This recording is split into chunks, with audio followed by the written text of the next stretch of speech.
Good afternoon, everybody. My name is John Hamry. I'm the president here at CSIS. I really think I should begin by saying thank you to our Japanese friends who are here today for giving us the cherry blossoms. Isn't it lovely today? Hasn't it been? It's just spectacular, and it just makes this such a lovely city. And when I think it's 100 years ago that our Japanese friends made this possible and totally transformed Washington for the better. So I just want to say thank you.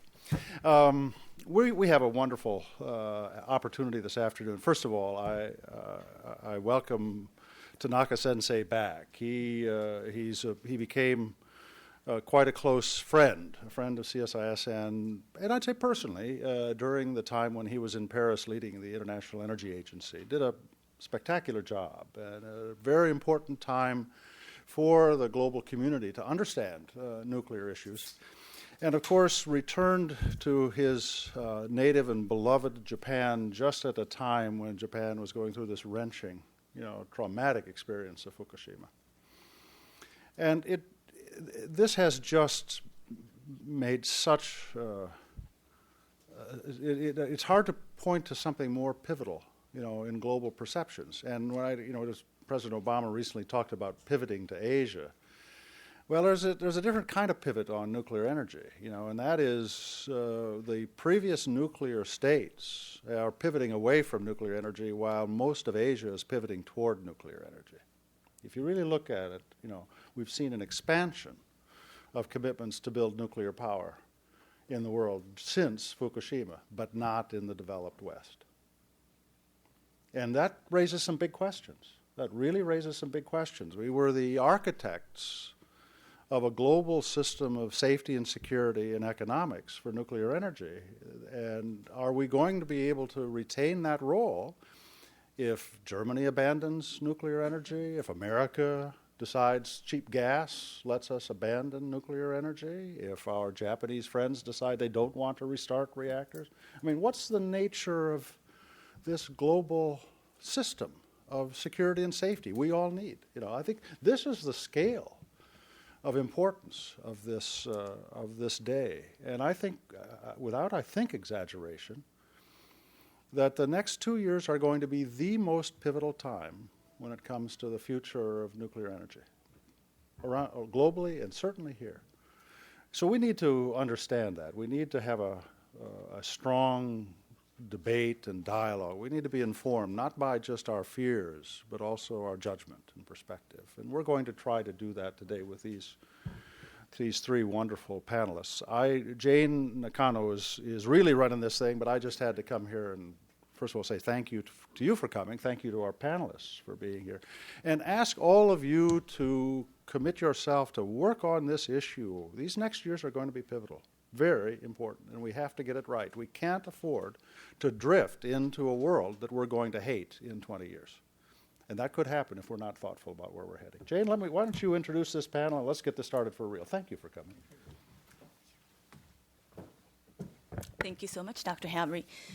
Hi, I'm Jane Nakano. I'm CSIS Energy Program Fellow, and it's my great honor to have three distinguished speakers today, since they have very long and impressive resume, but they're all in the handout, so I invite you to read them after the event. But quickly, I'd like to make an introduction. To my immediate left is Nobuo Tanaka. Mr. Tanaka is, as you all know, was the executive director of IEA in Paris until 2011.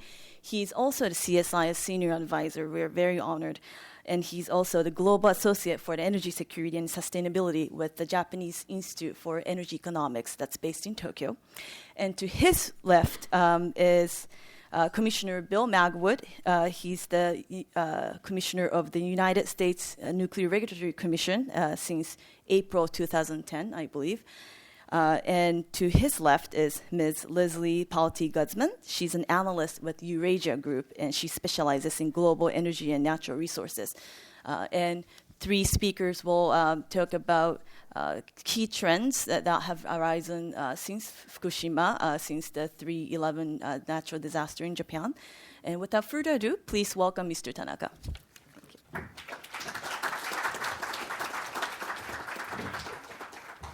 Thank you, John. Thank you, Jane, for providing me the great opportunity. I'll talk 15 minutes. Yes, as a, executive director of the IEA, I came to the CSIS in many occasions, talking about especially the World Energy Outlook, which is an annual event of the IEA, and make always a release in this organization. And I'm very much honored that I was provided an opportunity to serve this institute as a senior advisor also.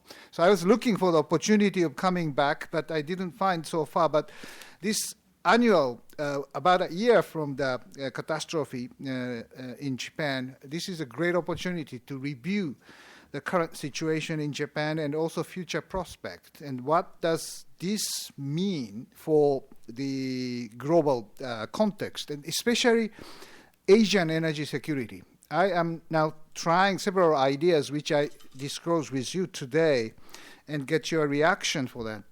Because this is not only Japanese issue. This Fukushima has impact to everybody, and it impacts to the different part of the energy sector. So I'm using the IEA World Energy Outlook from in different pages, but just try to find how this impacts to the year of so-called the most uncertain year this year.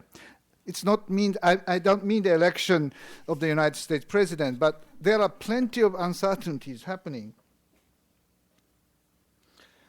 One uncertainty is the growing Asia economy. Is China continue to grow? This is the big uncertainty which we are now facing. Yes, most of the energy demand comes from Asia. This is a World Energy Outlook basic scenario, new policy scenario. China, India, and ASEAN countries will cover about 2/3 of the demand growth of energy. And very interestingly, very peculiar nature of Asian import of oil is, again, the issue. China, India, ASEAN, in the 2035, as you can clearly see that China is already the world's largest energy consumer, but will be the largest oil consumer also in 2035, while United States import will decline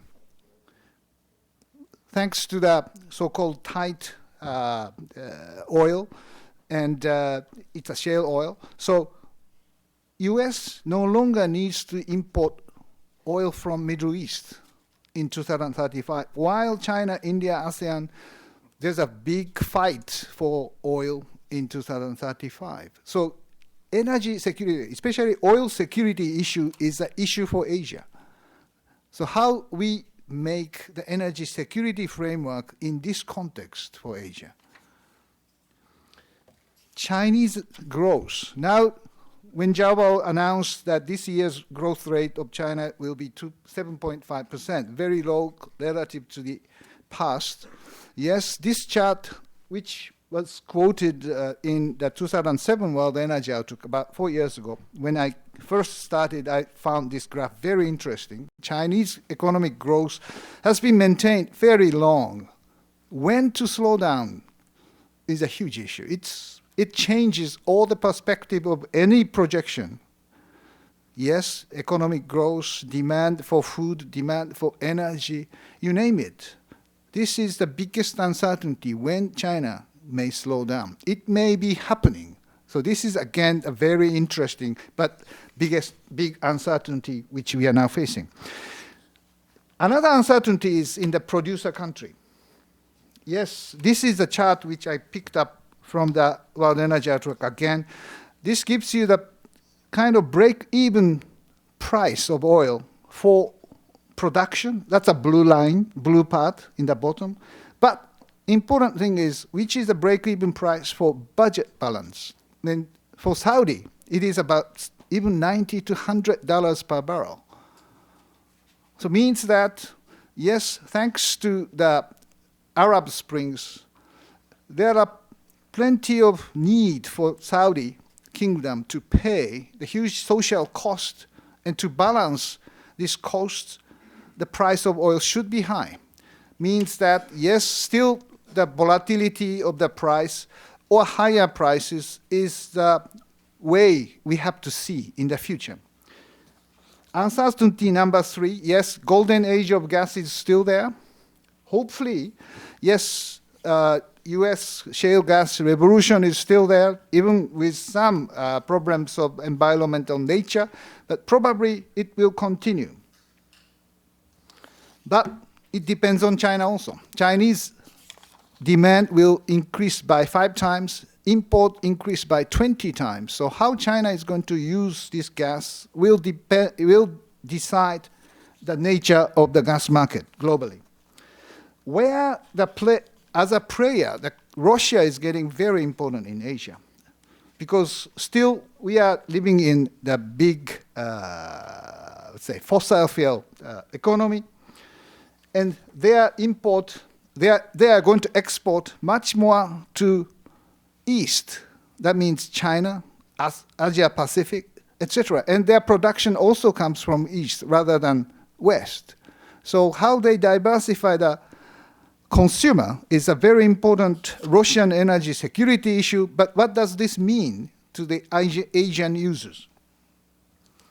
Uncertainty number 5, that's the nuclear, yes. What is the incident of Fukushima will cause us to? IAEA's low nuclear case clearly mentioned that the impact is we are going to spend lots of gas, lots of coal, lots of renewables if nuclear is much less available toward the future.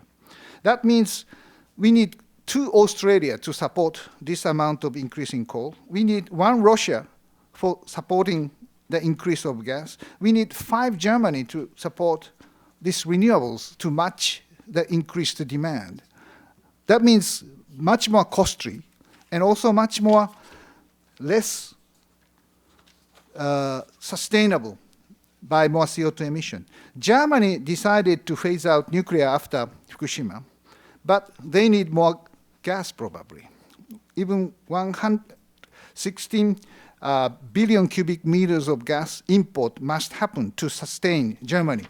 On top of that, Germany has the big network which they can buy electricity from their neighbors. This is the big issue compared to Japan. Lessons from Fukushima, I think Mr. Magud will say much on this. I don't want to waste your time, but Fukushima accident was definitely the human error. So it should have been avoided. That is what Mr. Hatamura, the chairman of the government surveillance commission said. And why it was human error, we have to see where the error occurs. Tsunami was not expected enough. Plant blackout was not well planned. We have to change total mindset. But the lesson should be much more focused on why it happened to Fukushima Daiichi.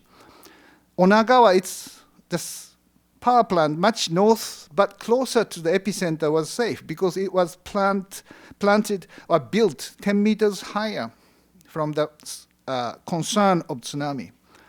There's another plant, Fukushima Daiichi, which was okay because newly built and their emergency pumps are covered by building. There's another one interesting, a little south in the Ibaraki prefecture, which is Tokai Daiichi plant. Their emergency electricity or pumps were covered successfully just a matter of a day or 2 days before tsunami. And they escaped the catastrophe. So depending on the power plants, their measures and their response to the risk was different. Why? Why Fukushima Daiichi didn't do their necessary job to avoid this occurrence? So this must be the very important lesson which we have to learn, or world must learn, and to avoid the same repetition of the mistake which we made. So for that, we need more international collaboration. Yes, we need independent regulatory commission like NRC, should be implemented in Japan. There are plenty of institutional regulatory things we have to improve, and the international collaboration is necessary.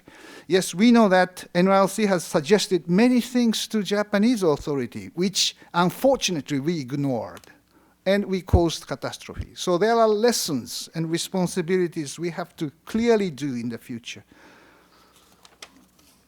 Uncertainty number 6, power grid and renewable energy. Yes, Germany can phase out nuclear because of their connection to their neighbors, but not Japan. Japanese electricity system is almost divided into 2 markets, depending on the frequency. By the way, this is a fact which IEA has been warning Japan for years, more than 10 years. If some emergency happens, Japan would suffer seriously. Unfortunately, this warning was right and true, and Japanese government ignored and paid the huge cost of doing that, unfortunately. So now the unification of this market is on the agenda by different methodologies, but without that, we cannot really enforce the security. Without that, we cannot really creating the market for variable renewables, because variable renewables need much more wider or larger market to balance the changes. Renewables is very costly. Just I don't want to get in, their feed-in tariffs will start in Japan in July this year, but this will give much higher cost of electricity. Yes, and this is an interesting chart. What is the IEA is telling us what kind of percentage technically possible for the different countries of using renewables in their generation portfolio. Japan is just 19%, while Denmark can generate 63% because they are much more flexible in nature and connected to their neighbors. So if there is excess electricity, Denmark can export it to their neighbors like Norway, while Japan cannot. So this is the very important lesson and requirement for the Japanese to use more renewable energy sources in the future. It's not only feed-in tariff, but design of the electricity market is really necessary to utilize more renewables. The United States, same thing. Where unbundling happens, like Texas, has much more networks and using renewables more. Rather, they have the access to export to California. Not the case in Carolinas. Uncertainty number 7 is sustainability. I don't want to spend too much time, but to achieve this 450 ppm scenario at 2 degrees Celsius, we need more technologies, and coal is going to be a big issue. Coal reduction, consumption reduction should happen to achieve this sustainability. Again, CCS is very important, but very costly. What is the security, energy security for 21st century? My point is that, yes, 20th century is the age of cheap oil and automobile. So security of petroleum is the core of the security of energy. By the strategic stockpile, that is one way to secure the supply. And for that, IEA was created. But future is more electricity. So how to supply electricity in a stable manner, in a sustainable way, by different sources like gas, coal, and renewables, nuclear, or more efficiency. So this is the challenge. So different country has different portfolio. Europe has very different portfolio each other, like Poland with lots of coal. Germany is well balanced. France is depending on nuclear, but as a whole, as an average, second from the bottom, EU 27, the self-sufficiency is 50% and very much well diversified to renewables, fossil fuel, and nuclear, because they created one big market by connecting each other. This is a European model of energy security and sustainability. And my point is, why not in Asia? This is the strategic stockpile of oil for IEA. The red part is their, let's say, weight in the global market. because of the consumption is reducing in these countries, certainly the weight of IEA stockpile is declining, means IEA's relevance in terms of the influence to the market is declining, while China, India is increasing. China is interested in building another IEA under their leadership, because they are not ready to join IEA, which is created by the United States. This geopolitics of system of petroleum security should be modified or extended or strengthened. This is a very difficult political decision we need to do in the future. Gas security, yes, gas supply is much more pipeline-oriented with LNG. Russian pipeline is much more to the west at this moment, but why not east? I am saying that if nuclear power cannot be applicable so much in Japan, we need gas from Russia through pipeline. Does this change geopolitics between two countries? Maybe, which was the case between Germany and Russia. And east part of the Germany came back eventually. Why not northern territory backing to Japan if we can change geopolitics between two countries? Can US accept this? China is certainly has a lots of concern of their sea lane and pipelines in the future. South China Sea, East China Sea is their very strong interest.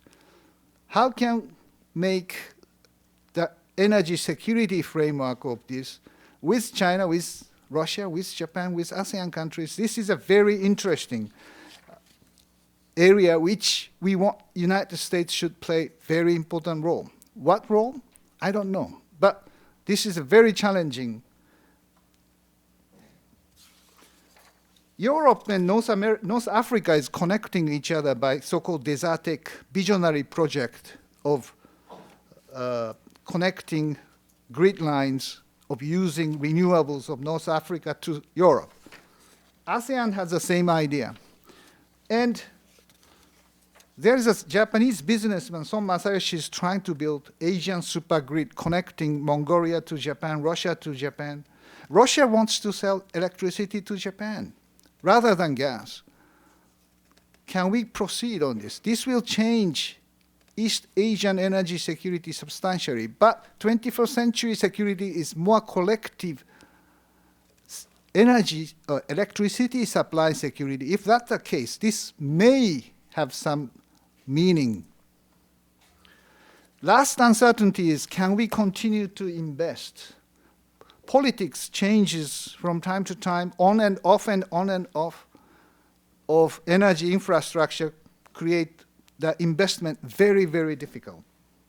So we need 39 trillion US dollars from now to 2005. Who will pay for this investment under this uncertainty? Big challenge. Well, this is the last chart, but I thank you because we need a good cooperation between Japan and the United States. And sometimes the plan for the Asia, we need good US involvement. We want to make this comprehensive energy security framework just like EU, but maybe slightly different because they're a huge producer of oil or gas or hydro, like Russia. Maybe the LNG from United States exported to Japan could be a very interesting idea for the security alliance. Yes, we have to work closely with you on the nuclear power, technology development for security, but in all that, the challenges here and uncertainties here that we can work together, but we want to see clearly the direction of joint venture in the future for the security, energy security for Asia. And I really thank you for today of listening to me or providing me the opportunity to ask the question, how can we build the future together? Thank you very much.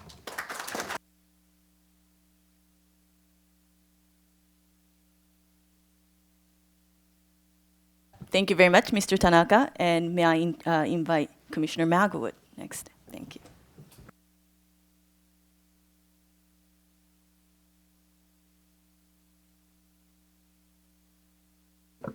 Good afternoon. Well, first, let me thank Mr. Tanaka for his remarks.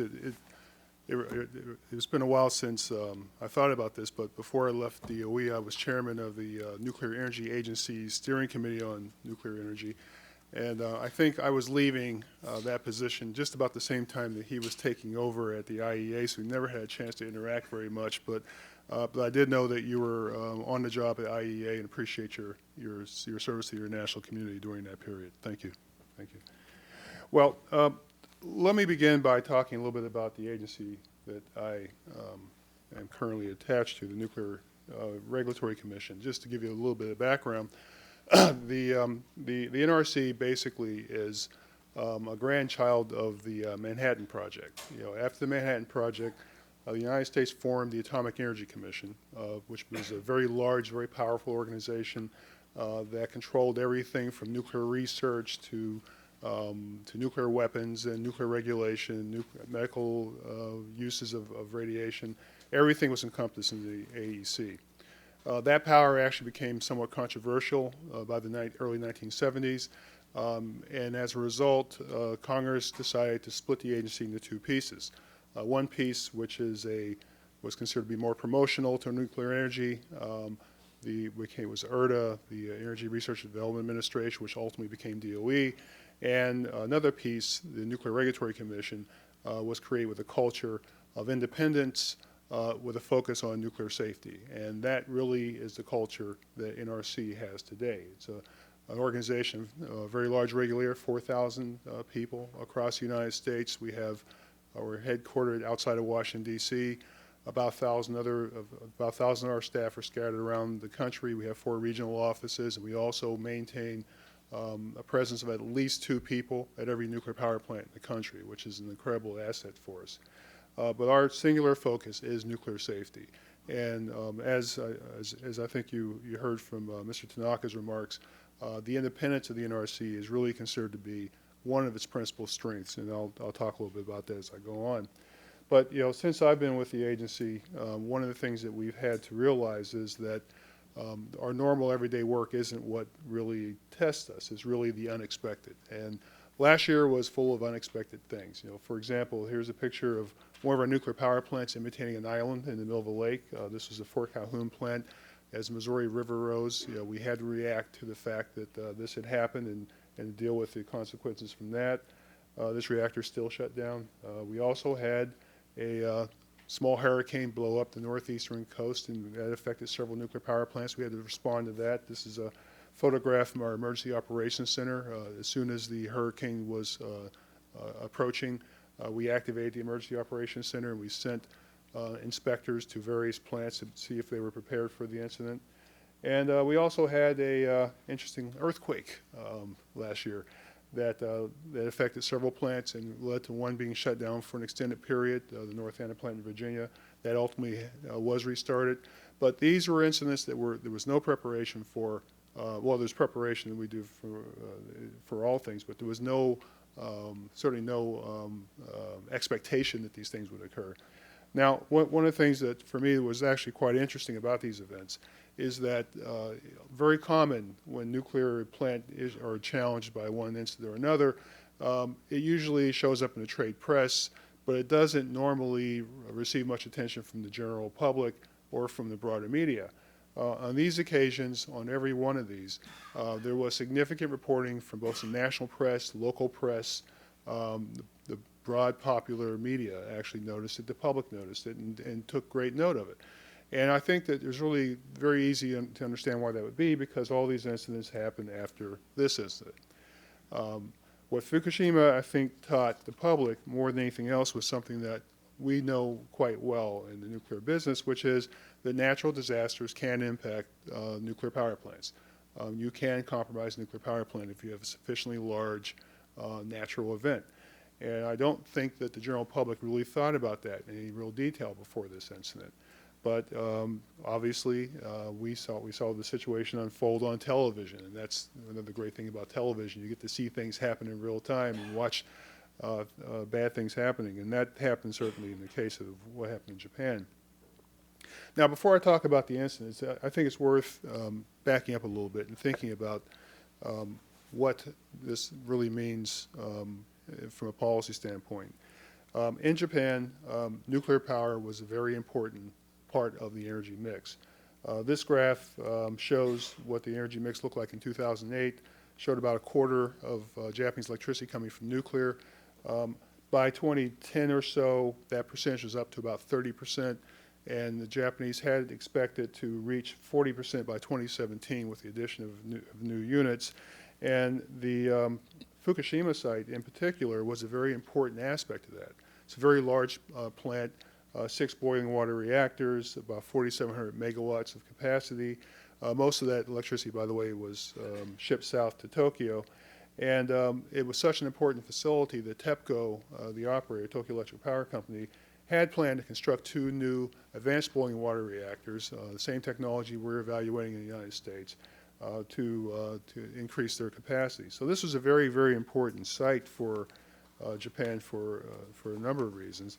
And so when we saw the incidents of the flood, the tsunami striking, and this is a picture from one of the administration buildings. I mean, many of you have seen the damage. Here's a picture of the water pouring through the site, and of course the aftermath has been well seen. You know, as I put it, this was a very bad day at the plant. It had a very large earthquake, 9.0 magnitude earthquake, followed by a 15-meter tsunami that overwhelmed the systems on the site. And Mr. Tanaka talked about some of the issues associated with that. This led to a condition called an extended station blackout. And for those of us who work in the nuclear field, this is really sort of the classic scenario for failing a nuclear power plant. If you want to see a nuclear power plant run into trouble, just take all the power away, on-site and off-site, and that's what happened. And really what happened after that was really pretty predictable. There really weren't very many surprises at that point. Nuclear power plants in all over the world, beyond both the AC power they use from off the grid and their diesel generators, also have batteries. And the Japanese plants had batteries that lasted, but around, we're still not completely sure about this, I think it's about 6 to 8 hours. But eventually that power ran out, and the cooling systems failed, and that led to the core damage and the hydrogen explosions that all of us saw on television. And so the rest of it's actually, I think you know. Now, when the incident took place, we immediately activated our Emergency Operations Center, and we ended up staffing that center 24 hours a day for 9 weeks, monitoring both the unfolding incident, looking for, in the early aspects of this, looking for impacts on health and safety in the United States, and but eventually also monitoring the situation at the plant to provide assistance to Japan. We also dispatched experts to Tokyo essentially right away. Within 24 hours of the earthquake, we had 2 people en route to Tokyo, and by the end of the weekend, as you recall, this took place on a Friday, we had 11 people in Tokyo at the U.S. Embassy supporting the Japanese activities. We coordinated environmental monitoring with the Department of Energy and EPA, and we also launched a series of inspections with our own nuclear power plants to check to make sure that they were up to spec on all the responses that they should have in the case of a natural disaster, to make sure that the procedures were in place, that the equipment was in place. So that was one of the first things we did. And we also launched what we call the near-term task force to analyze Fukushima's events and to look at the U.S. regulatory infrastructure to see if any changes need to be made. And I'll talk about that in a little bit more detail. But NRC was not the only organization in the U.S. government to take response.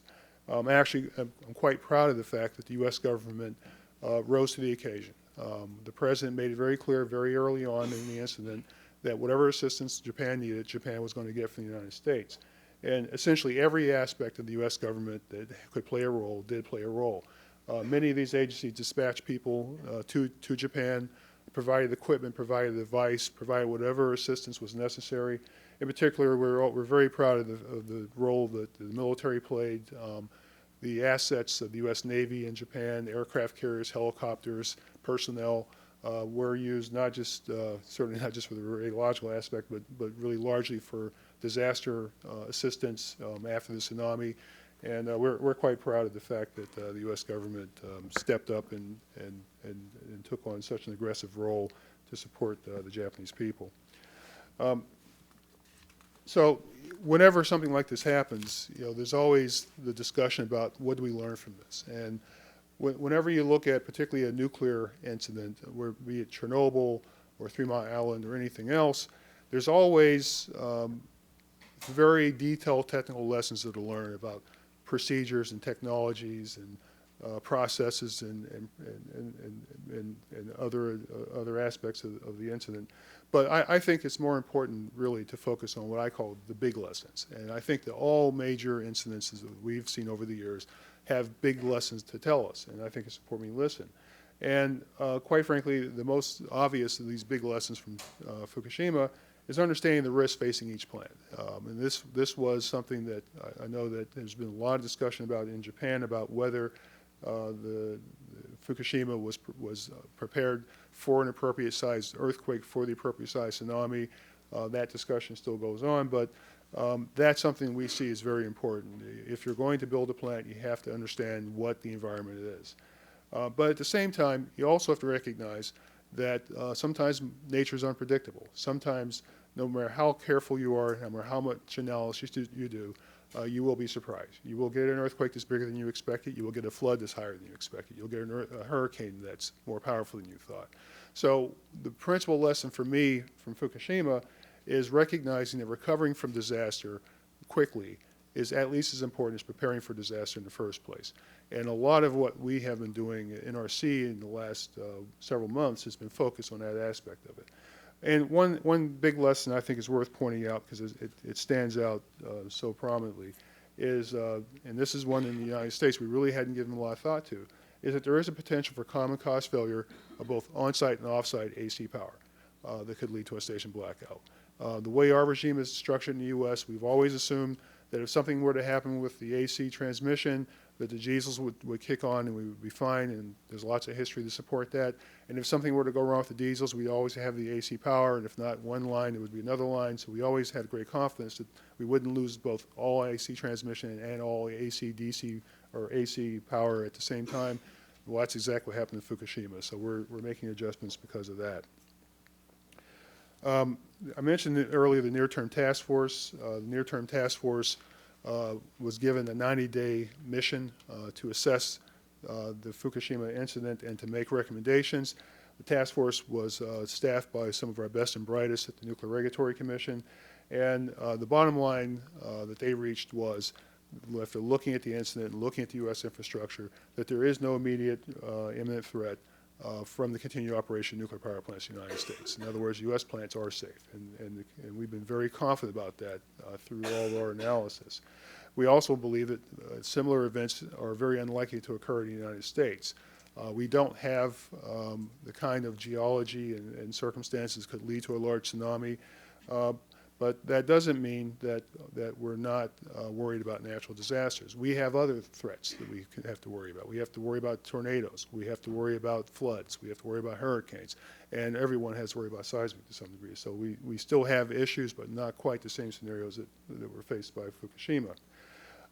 Nevertheless, we already have in place mitigation measures that could reduce the likelihood of core damage. We have put in place since 9/11 special equipment and procedures that can be brought to bear in case of some large site-wide disaster that could be used to prevent a plant from going to a meltdown situation. And that's something that is a very important part of our defense in depth.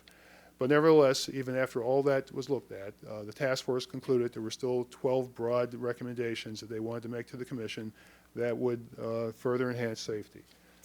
Now, I won't go into this in a great deal of detail, but I will talk about each one of the major elements that we've implemented so far. The Commission just a couple of weeks ago authorized the staff to proceed to issue orders, compulsory orders, and also requests for information to implement these various items.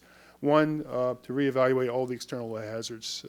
We're starting off with flooding and seismic, but we expect to do all external hazards eventually. We're going to do a new rulemaking on station blackout, which will change our rules on how utilities have to respond and prepare for a station blackout. We're adding additional mitigating strategies for not just the design basis accidents, but for beyond design basis accidents. Those are accidents that are bigger than we expected, so we're going to take action there. One very specific technical thing, we're going to require that Mark I and Mark II reactors, these are the vintage of BWR reactors that were at the Fukushima site, all have reliable hardened vents. And these are vents that will enable the pressure in the reactor pressure vessels to be released safely without compromising the safety at the plant. We're also going to require new instrumentation for spent fuel pools. We're going to integrate emergency procedures, lots of different emergency procedures, and we discovered, it was actually kind of an interesting conversation, that while we have all these different procedures, they weren't necessarily talking to each other. So we're going to integrate those procedures. And we're also going to make sure that we're prepared for multi-unit events. Fukushima showed you that you can have 6 reactors getting a problem at the same time. You have to be ready for that. Now, we don't have 6 reactor sites, but we do have 2 and 3 reactor sites, so it's something that we're going to be looking at. So where do we go from here? Well, in Japan, the work continues. I had the opportunity to visit the Fukushima site in January. And I saw the work that was going on. There are many people who are working hard to make sure the site remains safe, and they're working hard to reduce the release of radioactive material from the site. But this is going to go on for a very long time. This is a very challenging technical matter that the Japanese have to face. There's still a lot of work to be done to analyze the situation at the site to make sure we know where the core melt material has gone and how it behaved. So it'll probably be very likely be decades before this site's fully remediated. In the meantime, the impact on Japan from a power standpoint has been pretty dramatic. Before Fukushima, there were 54 reactors in Japan providing electricity. Today, 2 are in operation, and we could very likely be down to 0 in just a few weeks. That's an almost unimaginable impact. It's hard to imagine how we would deal with that in the United States, and it's very challenging for Japan, particularly as we move up towards the summer. So this is something that people are watching very closely. Now, in the United States, beyond all the steps that we've taken in immediate response to Fukushima and the various orders that I described a few minutes ago, there are going to be some very important lingering policy issues that we're going to have to deal with. One that's very prominent, we get to ask this question all the time, are we going to revise our emergency planning requirements? As many of you know, the U.S. uses a 10-mile emergency planning zone model. That doesn't mean that we would only evacuate 10 miles if necessary, but we plan on that basis. And many people have asked, should we not increase that? And if we increase it, should we also make potassium iodide more broadly available to more people? Questions like that abound, and we're going to evaluate this. We'll look at it after Fukushima. A little more esoteric issue is whether we need a new regulatory regime to deal with beyond design basis events. Today, we really classify events at nuclear power plants as either within design basis, which means the plant's designed to deal with it, or beyond design basis, which means the plant was not designed to deal with it. We're now looking at the possibility of having a middle ground, which has been given various names, but generally called something like extended design basis, which would provide some regulatory footprint in incidences that are beyond design basis, but are likely enough to make it worth having some preparation. So we're looking at that possibility. It's low inside baseball, but it has some significant ramifications for the future. But not nearly as big as this one. And this is one that's been giving some prominence, as several people have spoken to this in recent times. Our regulatory regime in the United States is based on the idea that we protect the public. We protect human safety. And part of human safety is if you can get people out of the way of a plume from a reactor, you've made them safe. That's part of the defense in depth. But it doesn't look at the socioeconomic impacts. It doesn't look at long-term land contamination. It doesn't look at issues like that. So the question's been asked, and we are going to have to deal with this question. Should we adjust our regulatory regime to deal with that? And so that's something that we will be looking at in the coming months and years. And I consider this to be a game changer. This is a very, very big issue that could have serious ramifications for future nuclear power. So there's something to watch very closely. So what about what we call the nuclear renaissance in the U.S.? Where is that today? Well, the short answer is that Fukushima has had relatively modest impact on plans to build new nuclear power plants in the U.S. The NRC continues to evaluate 10 projects to build new plants. We have already evaluated 2. The Commission has made a decision on 1, which I think you're familiar with. The Georgia Power's Vogtle site, that project is now underway. We announced that earlier this year. There's a second, the Summer site in South Carolina. That is very close to a decision. We expect to see one very soon. But this work continues. These utilities have already done a considerable amount of work at these sites. I believe that they both spent about $3 billion already on these projects, looking for approval. And so that work is continuing. That work has not stopped. Now, there are other projects that I think are waiting in the wings. We'll see where those go. From discussions we've had with the industry, we don't see significant changes from Fukushima.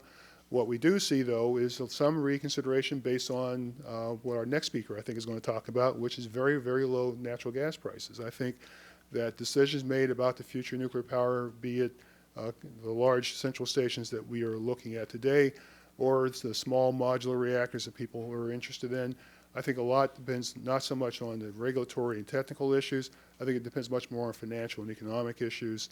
And I think that's really going to determine what the future looks like in the next decade or two. Thank you very much.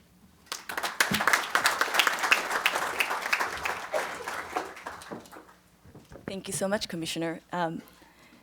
Ms. Paul T. Gutzman, thanks.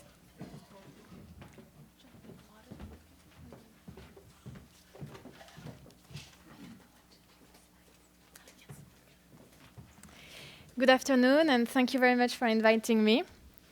At Eurasia Group, which is a political risk consultancy, we're focusing on geopolitical risk. So as you can imagine, Fukushima gave us a lot of work and new questions from clients, which were very anxious about knowing what is going to be the impact of Fukushima on the different fossil fuel, notably oil, gas, coal, but also on the nuclear market. My expertise is natural gas, so I'm going to focus mainly today on the impact of Fukushima on the global gas market, and also looking more in depth on how it has impacted Japan, which is the world's largest importer of liquefied natural gas, because Japan is not connected to any grid, and so no pipeline, so only shipments from LNG can arrive to Japan.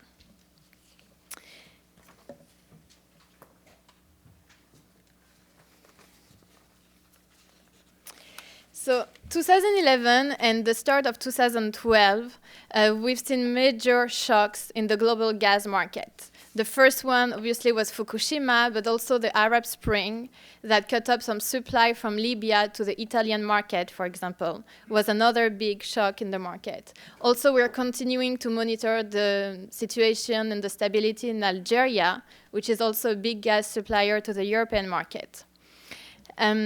However, last year, the global gas market has shown a great amount of flexibility because a lot of new supply, notably LNG supply, arrived on the market the 2 years before. So the market was very well supplied, which was a good news for Japan, because a lot of suppliers were able to redirect some shipments of LNG to Japan to address Japan's extra need for LNG. Japanese LNG imports are going to remain high this year through spring and summer, and all is going to depend on the timing of the restarts of the first nuclear reactors. Also, another shock has been the Eurozone crisis, which was kind of good news for Asia because it has freed some LNG cargoes from Europe to Asia. Another potential risk of disruption this year could come from Iran, that has threatened various times to block the Strait of Hormuz. And if this happened, that would have a terrible impact not only on the oil market, but also on the gas market. Because Qatar, which is the world's largest supplier of LNG, lied on the other side of the Strait of Hormuz. So it would mean that basically 30% of the global gas trade would be paralyzed by a blockade of the Strait of Hormuz.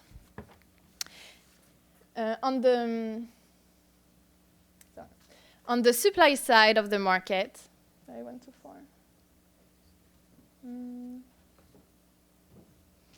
It seems that I have an issue with that. Yeah, thank you. On the supply side, so as I mentioned, the market was well balanced and well supplied, and one of the main reasons is that North America is now self-sufficient because of the shale gas boom. So what it meant in the past 2 years for the gas market is that all the LNG that was supposed to come to North America has been redirected to Europe, Asia, the Middle East, and Latin America.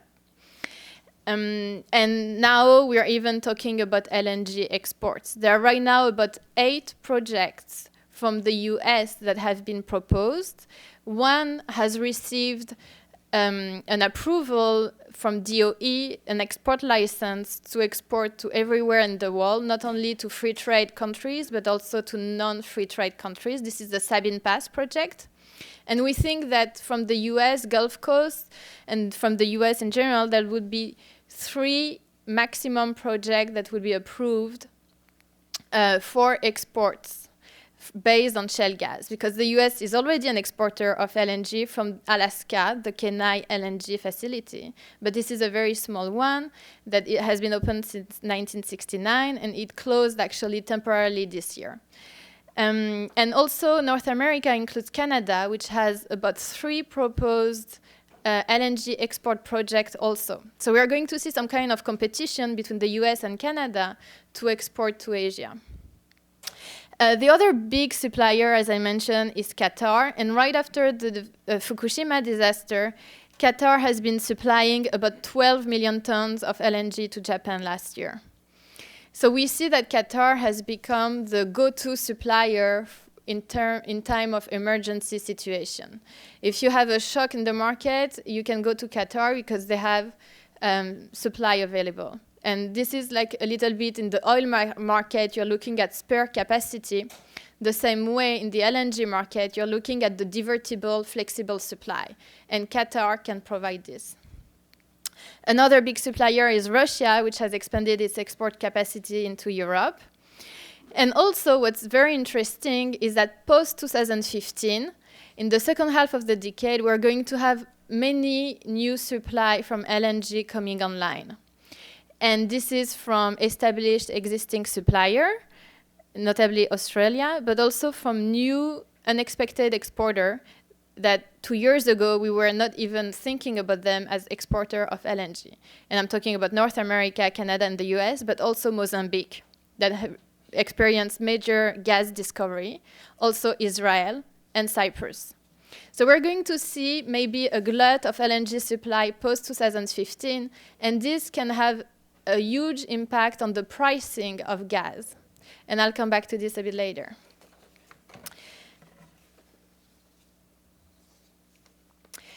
So the big question and the big unknown right now is the timing of the nuclear restart in Japan.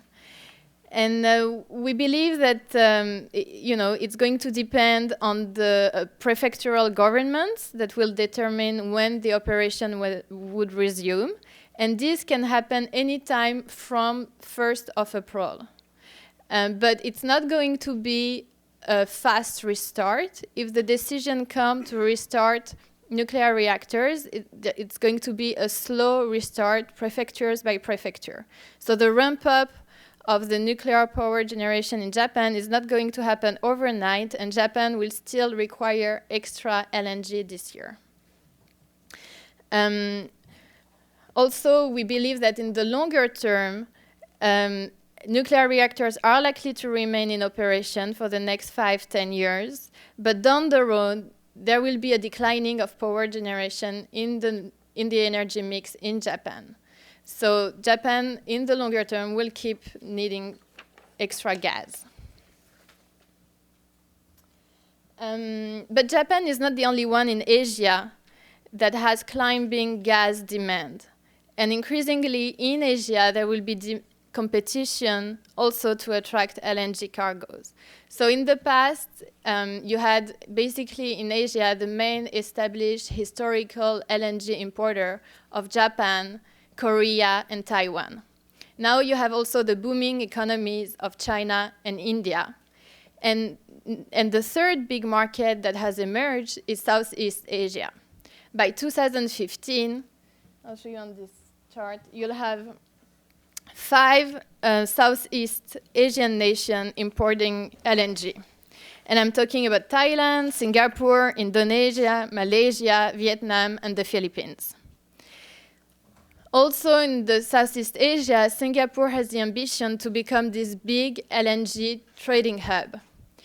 Singapore is building its regasification terminal, but they are building it much bigger than their domestic need is. And the reason is that they want to attract importers and exporters in the region to use this facility for a trading hub. And they are going to authorize third-party access in the facility, and they are building also increased storage capacity. And increasingly, what you're going to see is the possibility of Singapore to create a second price marker in Asia. Because right now in Asia, you have only one price, which is the JCC, which is the Japanese crude cocktail. And there is increasingly, Asian players want an alternative to this oil index price, and they want to create a gas-to-trade gas index price. So Singapore has this ambition, but there are other places in Asia that also wants to create this kind of similar hub. Now let me turn to what was exactly the impact of Fukushima in Japan and how it's changing the mentality and also the government, but also the industry strategy to buy LNG. One of the main concerns right now for Japan is the pricing of LNG. But also Japan has always wanted to secure stable supply. So how can you strike the balance between reasonable pricing for the fuel and security of supply?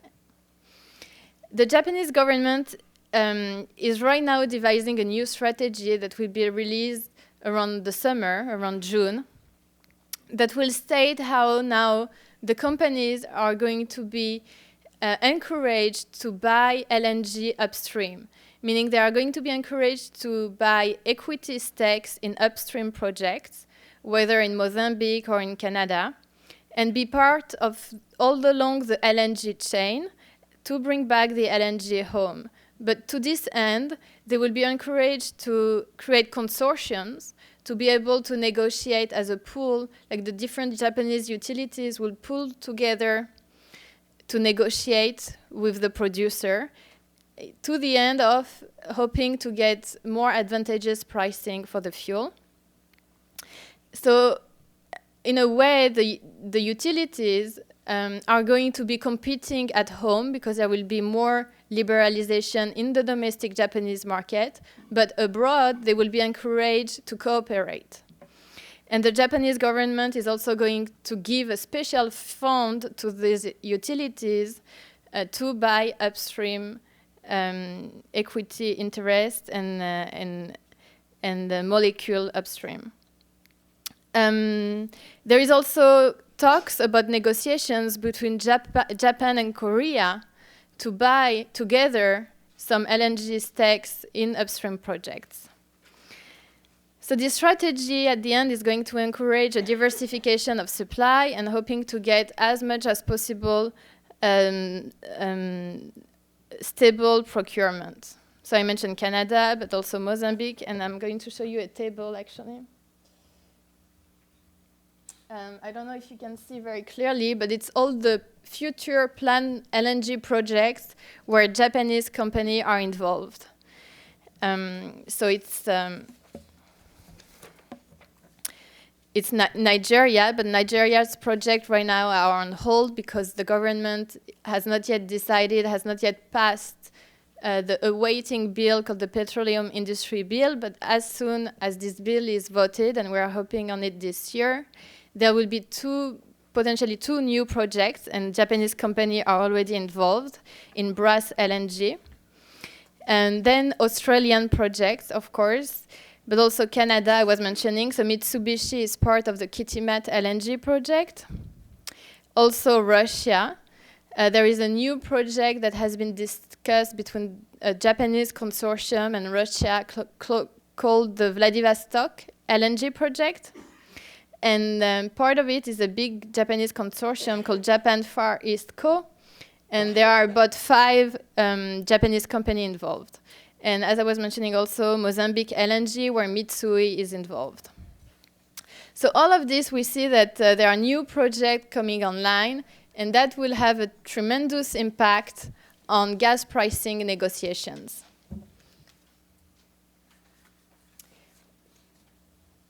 And those pricing negotiations happen in Asia, but it's also happening in Europe.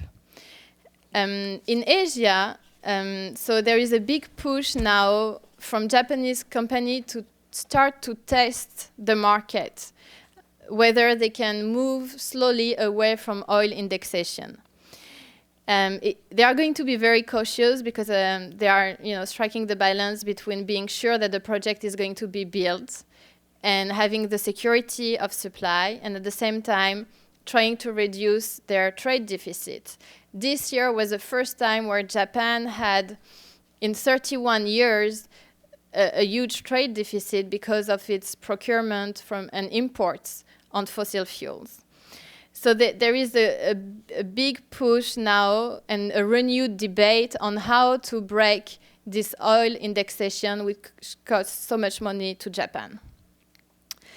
There are talks about new creative formula, and I think that what we're going to see slowly emerging is that contracts will keep a large portion based on oil indexation, let's say 70%, but the other 30% would be based on the gas indexation. And it can be a North American price index, or it could be an Asian gas price index. So it can be the one from Singapore or one in Shanghai, but like slowly we are going to see the emergence of an alternative pricing in Asia. And those pricing discussions also happen, for example, in China, where they are really now starting a major internal gas reform, and they are testing a new pricing in two provinces. And so this debate on moving away from oil indexation cannot be separated to what is happening in Europe. Europe has been for the past 2 to 4 years in negotiation with its main suppliers, so the big European utilities, Enon, GDF Suez, ENI, RWE, have been in negotiations with Gazprom, Statoil, to renegotiate their long-term contracts, which are also used to be based on pure oil indexation. And increasingly, they managed to get 15 to 20% based on gas spot indexation. So this is a trend that we're seeing, and increasingly, potentially the US LNG exports or Canada LNG export could have, as an impact, a slow convergence of global gas pricing. And it's going to take some time, but there are some signals and pointers that move into this direction. Thank you.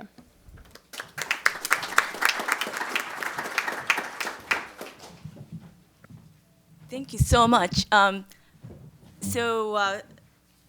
rule for the Q&A part of it is that please wait for the microphone and please identify yourself, your organizational affiliation, and ask the question in the form of question. But I will, if I may exercise the prerogative as a moderator, I can easily come up with half a dozen questions for each of the speakers, but I'll contain myself to just 2.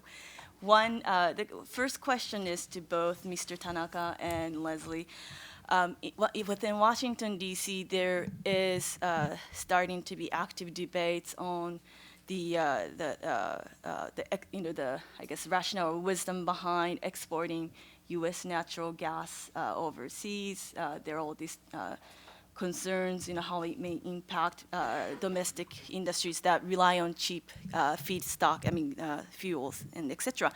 From where you are, Mr. Tanaka, if say the Japan side, and of course, Leslie, with your say beyond Japan, the global perspective, how big of an uncertainty is this U.S. sort of inside Beltway debates pose to the future of LNG trade?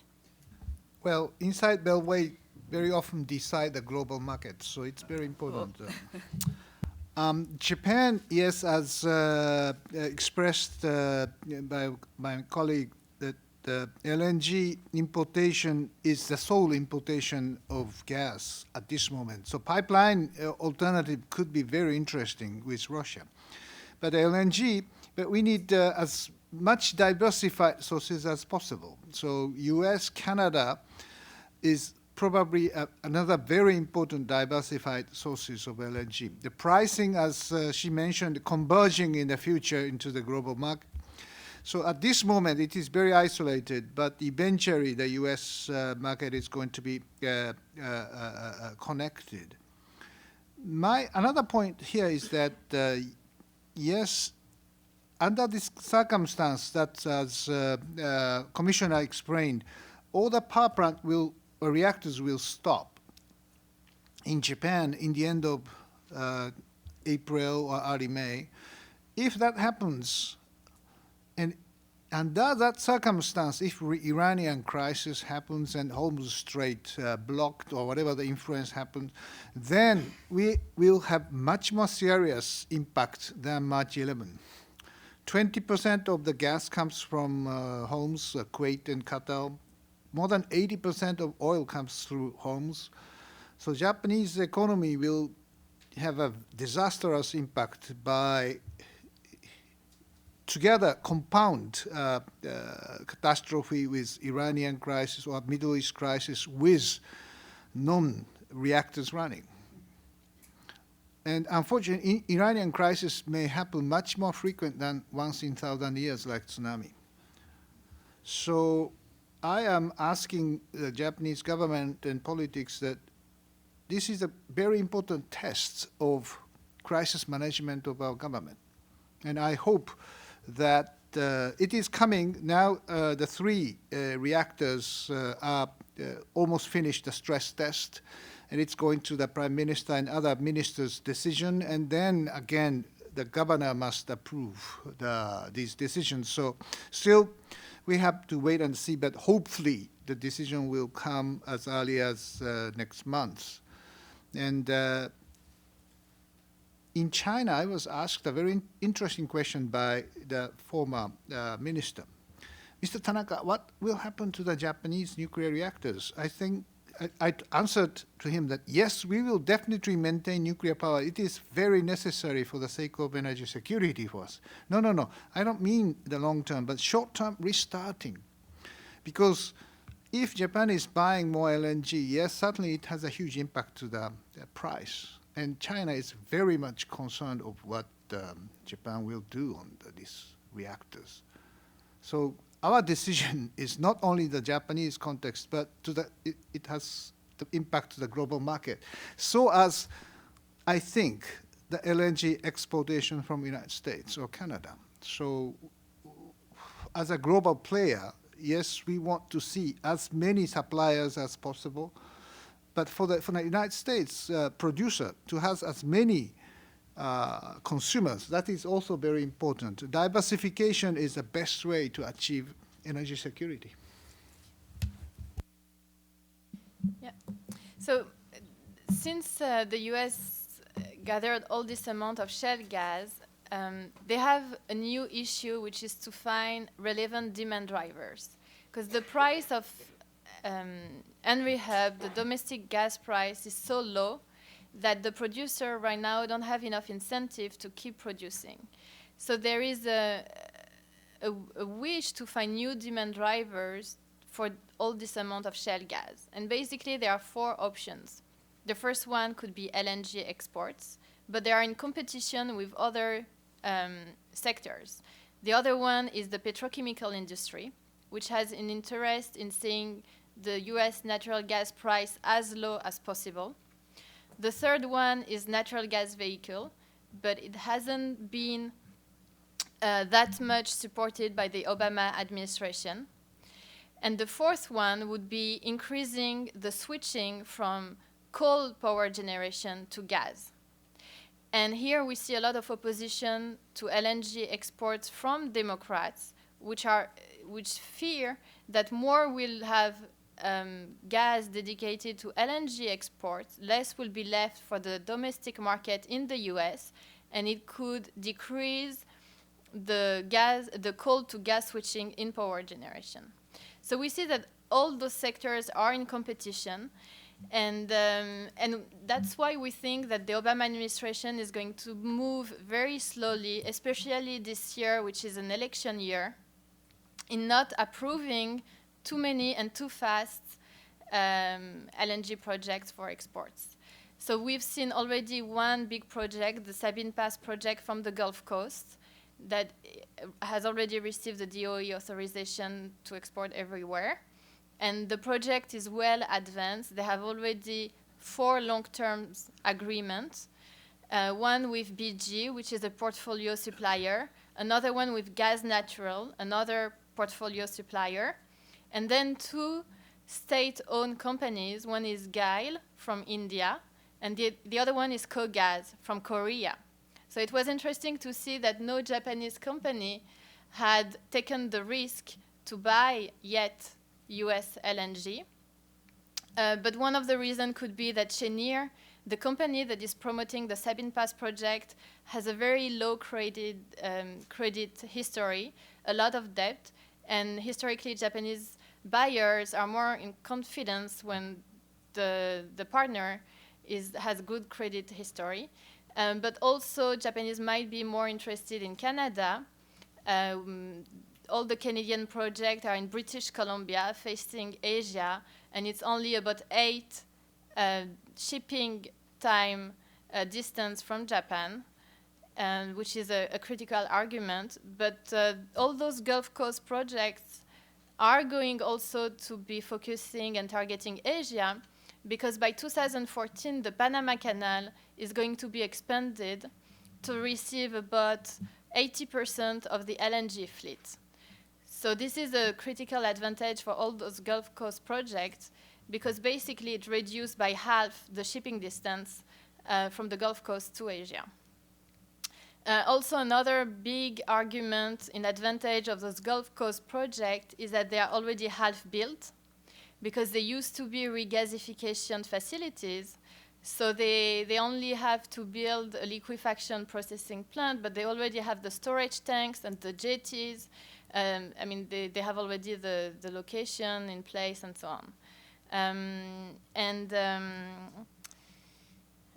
Yeah, so just on the political risk issue, I don't think the Department of Energy would revoke any authorization once they have granted it. And for the projects which have still a pending authorization for non-FTA countries, like Freeport, in which Japanese customers have shown interest, for example, and that could be also an option for Japanese buyer, because those projects are not going to start before 2016, 2017 or 18, and by that time, Japan may have already become a free trade partner under the Pacific Trade Agreement. So that's something also to consider. Or Japanese buyer could have an agreement with the United States to get a waiver or some kind of agreement that way. Yeah. Great. Thank you so much, Leslie. Just to be fair to Commissioner Magwood, if I may ask a very quick question. So many of as Mr. Tanaka illustrated, in sort of a sense that there are more countries in Asia, non-OECD Asia, and also probably Middle East that are interested in nuclear power generation. What role, if any, can the United States NRC regulatory body, should or can the U.S. NRC play in guiding or advising to improve the safe operation of these plants? Well, it's certainly a question we hear quite often because there are many countries that do not currently have nuclear infrastructures that have expressed interest in building new nuclear power plants, including countries like Indonesia, Malaysia, and Southeast Asia. And I think the words you used were really quite accurate. We are available to countries of that nature to provide advice, to provide some input to as they develop their processes. But I think it's always important to recognize that nuclear regulation is a very domestic business, and each country has to develop its own approach to nuclear regulation, and I think that while the international community can provide assistance of a technical nature, the decisions have to be made in each country. But as these countries do move down that path, we do have active programs in place to give them advice and to provide technical assistance where requested, and we provide whatever we can as their consideration goes forward. Thank you so much. So let's open the floor for the gentleman in the blue shirt right there. Hi, thank you to all the presenters. Dean Gerdes, I'm with the Down East LNG CEO. Worked in the sector for about 20 years. A couple of points and clarifications. That EIA number of 54% applies to 12 BCF of export, which isn't going to happen. That's a lot. That's 20% of current demand. So more realistic numbers, I think, have put the price impact at 10 to 15 cents. One question, or two questions. One, Cheniere is approved, that's correct, but it hasn't gone on the FERC docket yet. It was supposed to be. They were hoping to schedule it last week. It wasn't scheduled. Any thoughts of the delay is political? Who knows? I don't know. The next question is the bilateral agreement, or the interest on the Japanese to have a bilateral agreement on LNG with the DOE. Is that realistic? Do you think that could occur, or is that? I know they had one on the original export project in Alaska, back in the 69, 70 when it first started. Because I think that's one of the barriers to the Japanese wanting to commit, is because of the political risk associated with that. Thank you.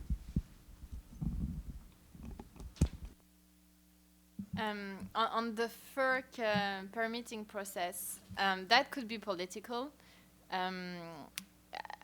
I think this year we're going to see a very slow path of decision on the LNG export front, just because it's an election period and it starts to become so political.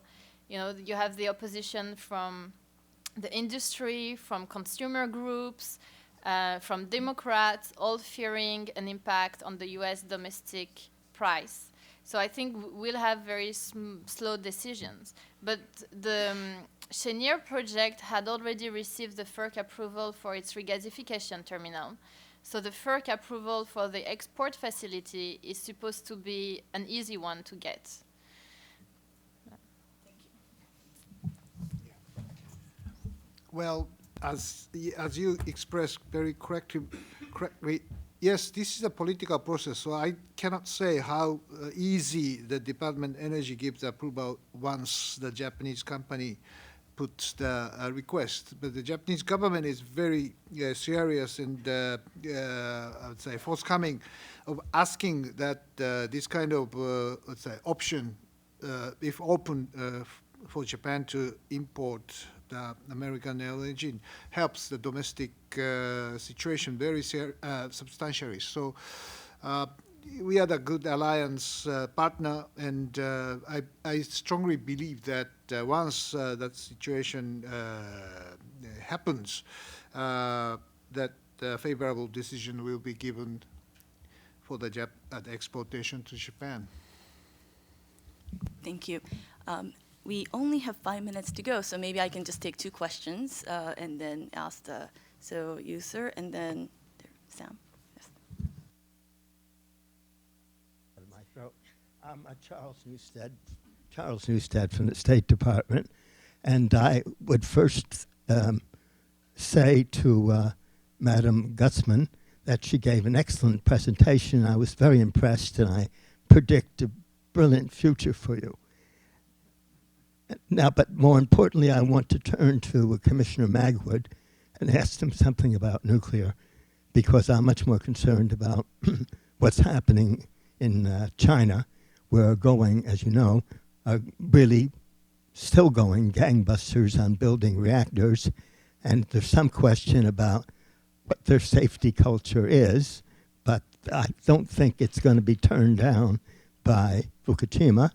So I'm sure that the Chinese, that's just me personally talking, not the State Department, but I'm sure the Chinese are going to build lots and lots of reactors, nuclear reactors, as they've claimed. And the question will be then, if they do that, what sort of possibility would there be for exporting that power to Japan if Japan decides not to have a strong program? That could also be a question for Mr. Tanaka. So that two questions. There's one question for the commissioner, and then the other final question is, I agree with you on power blackout, which I think is the most, or station blackout, which is the most frightening condition of all. And although we've got fairly strong safeguards against that, it still isn't 100%. And I'm wondering what we're doing and what the Japanese authorities are doing to safeguard their diesel generators.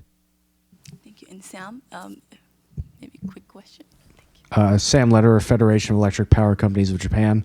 Thank you all the participants for your presentations. My question is also for Commissioner Magwood.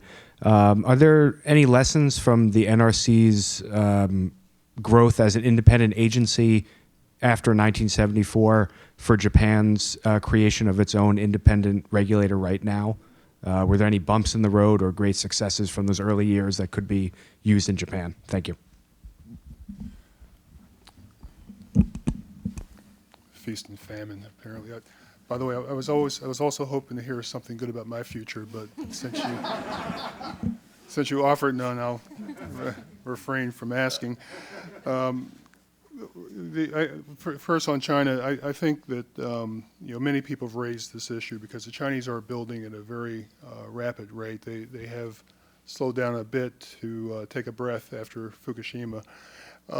Everyone I've talked to in the last year indicates that the Chinese leadership has taken the Fukushima incident very seriously and has reinforced the message that safety is paramount. And I think that clearly seeing the effects that Fukushima Daiichi has had on Japan, there's obviously a huge incentive to make sure that doesn't happen in China. So it's certainly been reported to me, and it's certainly my hope that the lessons of Fukushima are learned around the world, not just in China, but really in all countries that consider building new nuclear power plants.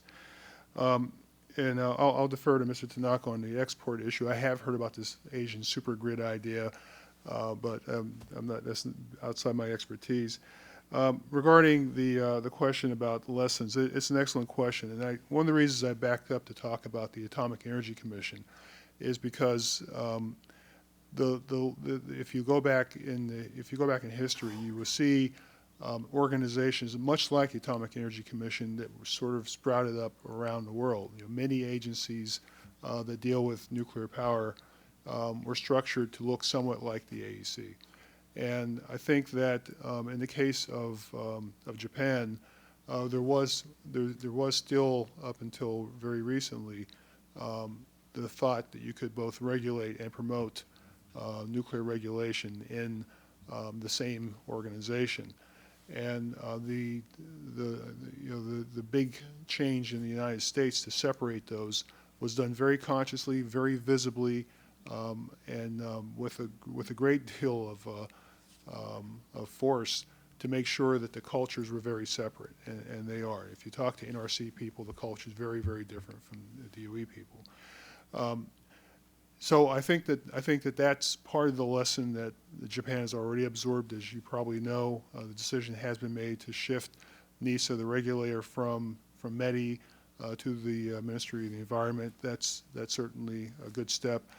But I think that one difference between the U.S. and Japan that makes this difficult is that since Japan operates in the parliamentary system, it's very difficult to get decisions made outside of a ministerial context. In the United States, we have independent agencies. We have a history of independent agencies that work outside of those sorts of chains. You know, for example, NRC, a lot of people internationally are surprised when I explain this, but you know, NRC commissioners don't actually report to anybody. We don't report to the president. We don't report to a minister. We really are independent, and we make decisions based on what we think are the right things to do. And that's a rarity around the world, and it's very difficult to replicate that in a parliamentary system. But I think there are things you can do to build as much independence as possible, and we have had conversations like that with our Japanese colleagues.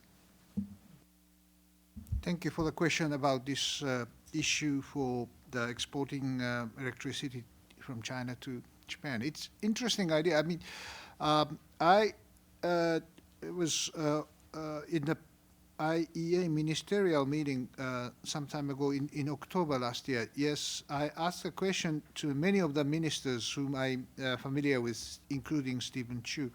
Do you want Japan to continue nuclear power? Everybody say yes, why not? And we need Japan to continue nuclear power and make it safer by sharing the lessons of Fukushima. And by doing so, the nuclear power generation could be safer in the future. So that's very encouraging statement. And I think this could apply to this China situation. If China is taking a breath, as Commissioner said, and considering to move rather to the second generation reactors to the third generation. And that's a good thing to make the power generation safer. And by maintaining the safer operation in Japan, it certainly helps our neighbors to be safer. And by exporting the technology or by building the plant in these countries and export the electricity back to Japan, that's also a possible option in the future. Not yet the plan, but I think that kind of operation also helps Japanese utilities be more competitive. Japanese utilities has been limited their scope only in their monopolized region or market and never be competitive. So I think by doing so, so we could have more competitive utilities with better technologies and management. So that's for that sake, in this kind of intertwined or integrated electricity market is a very interesting future of the Asian region. For the independent commission thing, yes, in Japan, yes, unfortunately, until recently, that promotion agency, METI, owns part of this regulatory system. And IEA has been warning also that because two of these different entities be there, Japanese energy security, nuclear security is sometimes excessive requirement. To prove they are safe, yes, sometimes they have to do more than safe, scientifically safe operation. So convince public, we say it's anshin, not anzen. That is more the emotional or political security concept is required, and it's more costly. So can we reconcile this excess or over-regulation to the fact that Fukushima incident happened? It's difficult. Probably the focus of the security or safety was wrong in Fukushima Daiichi. And that's another very interesting lesson that we need very objective scientific process as close as possible to the Nuclear Regulatory Commission in the United States in the future.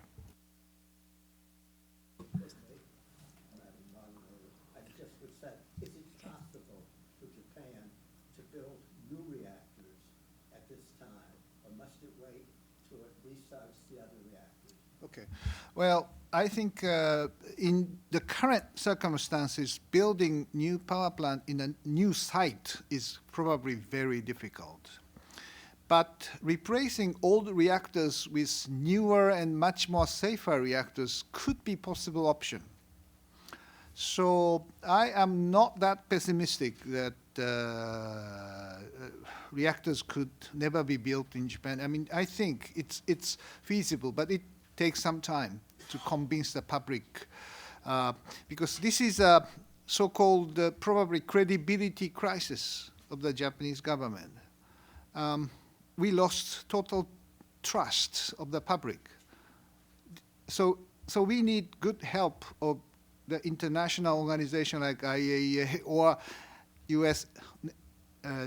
National Regulatory Commission in a peer review or whatever the process to see what the Japanese situation is going to be. And that gives this kind of foreigners' view or international standard, global standard view helps to convince Japanese public to accept the future of the reactors. And that's the reason why, I mean, I'm very happy that Commissioner Mag would come to Japan in April in a very important forum of nuclear future and help us to convince Japanese public that this is necessary and also it's possible. Well, thank you very much. I'd like to thank the speakers as well as the audience for an excellent session. Please join me in thanking them.